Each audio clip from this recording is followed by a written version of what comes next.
সাবেক শিল্পমন্ত্রী নুরুল মজিদ মাহমুদ হুমায়ুনের মৃত্যুর পর সামাজিক যোগাযোগ মাধ্যমে তার চিকিৎসাধীন অবস্থার ছবি ব্যবহার করে বিভ্রান্তিকর ও অসত্য তথ্য ছড়ানো হচ্ছে। মঙ্গলবার রাতে কারা অধিদপ্তরের সহকারী মহাপরিদর্শক জান্নাতুল ফরহাদ স্বাক্ষরিত এক সংবাদ বিজ্ঞপ্তিতে এই তথ্য জানানো হয়েছে। বিজ্ঞপ্তিতে আরও বলা হয়, সম্প্রতি বিভিন্ন সামাজিক যোগাযোগ মাধ্যমে চিকিৎসাধীন অবস্থায় মৃত্যুবরণ করা সাবেক শিল্পমন্ত্রী নুরুল মজিদ মাহমুদ হুমায়ুনের একটি ছবি ব্যবহার করে বিভ্রান্তিকর ও অসত্য তথ্য প্রচার করা হচ্ছে। অতএব সবার প্রতি অনুরোধ, দায়িত্বশীল নাগরিক বা মাধ্যম হিসেবে মৃত একজন ব্যক্তিকে নিয়ে এ ধরনের বিভ্রান্তিকর অপপ্রচার থেকে বিরত থাকুন।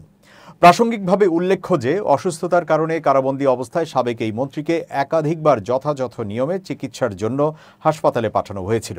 পরে গত 25 সেপ্টেম্বর থেকে মৃত্যুর পূর্ব মুহূর্ত পর্যন্ত তিনি ঢাকা মেডিকেল কলেজ হাসপাতালের আইসিইউতে ভর্তি ছিলেন। বাংলাদেশ জেল কর্তৃপক্ষ পুনরায় আপনাদের নিশ্চিত করছে যে, সব বন্দীর মানবিক মর্যাদা রক্ষায় আমরা সর্বদা দায়িত্বশীল এবং এক্ষেত্রেও তার ব্যতিক্রম ঘটেনি।